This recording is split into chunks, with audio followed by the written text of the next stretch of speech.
Hello everyone, it's Seth, probably better known as Saffron Olive, and it's time for another Instant Deck Tech.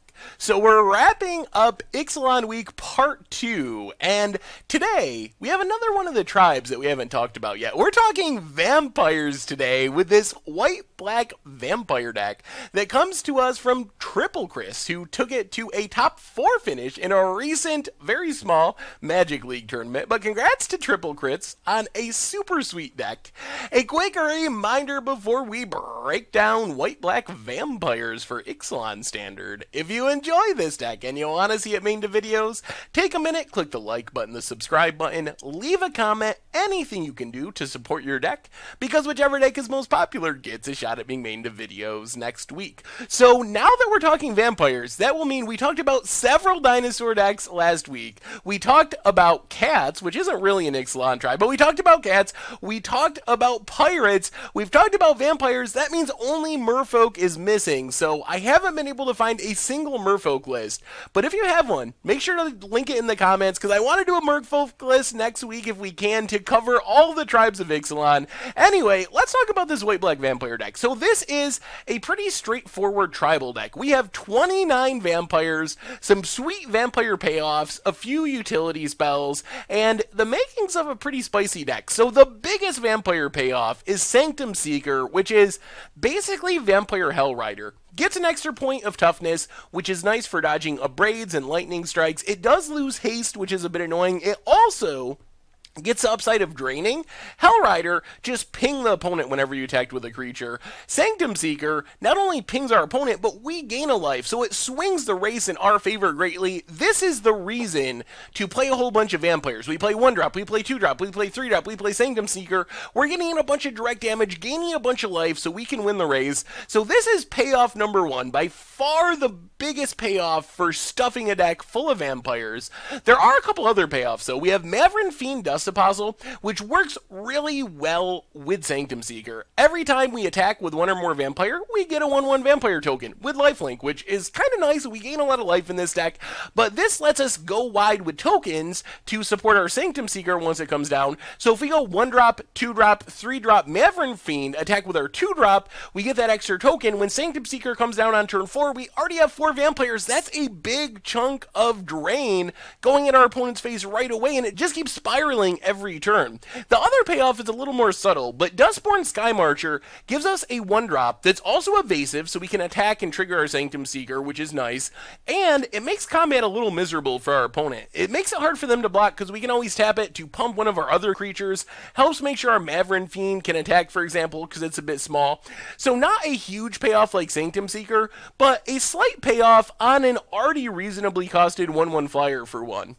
The rest of the deck, we have a bunch more 1-drops, a total of 9 1-drops, which is super key. We talked about pirates yesterday, and one of the things they were lacking was more 1-drops. Vampires makes up for this. Along with Dustborn Sky Marcher, we get 3 copies of Vicious Conquistador, which is another way to deal direct damage. Only 1 real power, but it does attack for 2 because our opponent loses a life when it attacks. And then Legion's Landing gives us a 1/1 for 1, and if we manage to flip it, and we should be able to flip it pretty easily with this deck since we have so many creatures, so many token producers, then we just get to keep making vampire tokens every turn for just 3 mana over and over and over again to pump up our Sanctum Seekers and just go super wide. The rest of our vampires in the 2-drop slot, we have 4 Gifted Aetherborn, very good against Ramanop Red, also good against big creature decks, taking out Carnage Tyrants thanks to Death Touch, gaining us some more life. Adanto Vanguard is very aggressive, and it can kind of swing with impunity since we can pay 4 to give it indestructible. Paying 4 is a big chunk of life, but remember, Sanctum Seeker, Gifted Aetherborn, lifelink tokens, we have a lot of ways to gain that life back, so we can kind of safely pay some life to our Vanguard to make it indestructible and not die because of all of our lifelink. And then we have Bloodcrazed Paladin, which is super tricky. It's not a 2-drop that we just want to run out on turn 2 during our main phase. It's only a 1/1 for 2. That's not good. It does have flash, though, so we can catch people by surprise. Also, it is amazing post-wrath. Let's say we go wide with vampires. Our opponent fumigates our board. They're feeling pretty good about things. If we flash in a Bloodcrazed Paladin, it's probably going to be 5 power, 10 power, just super massive. and take over the game, even just playing it after we traded in combat, attacking our opponent and some things died, it can easily come down as like a 4-4 or a 5-5 for 2 mana on our opponent's end step, which is very, very strong. The rest of the vampires in our deck, we have Sky March Bloodletter. A little bit weird. It does have flying. The evasiveness is nice with Sanctum Seeker. Draining for 1 is nice. We have so many of these incidental drain triggers that we have a lot of weird direct damage for a black-white deck. 1 Yahani and Dying Partisan. It's legendary, it's not that big, it can become indestructible and grow as stuff dies, and then Call to Feast is a bit expensive, but it does a good job of just putting a bunch of vampire bodies on the board for our Sanctum Seekers to keep us going wide. As far as our utility slots, we have 4 removal spells, so to speak. 1 Gideon of the Trials, a removal spell that can also just be a 4-4 beater. Couple of Walk the Planks, essentially kills anything for 2 mana. Being sorcery is a bit annoying, but there's not really merfolk floating around at the moment, so it does kill just about anything.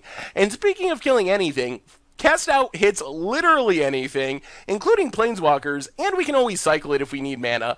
We also have a couple other finishers. Aethersphere Harvester, even more life gain, another big flyer, lets us trade all of our random 1/1 tokens into a big 3/5 flyer to get in more damage, and then a Throne of the God Pharaoh, which is another great payoff for going wide with tokens. We just swing with everything, and then drain our opponent for like 5 life, another reach spell in our black-white deck, and that's one of the things I like most about this vampire deck, is we have an incredible amount of reach with Sanctum Seekers, Throne of the God Pharaohs, these weird incidental drainers, Vicious Conquistador, to kill our opponent even if we can't get in those last couple points of damage with actual combat damage.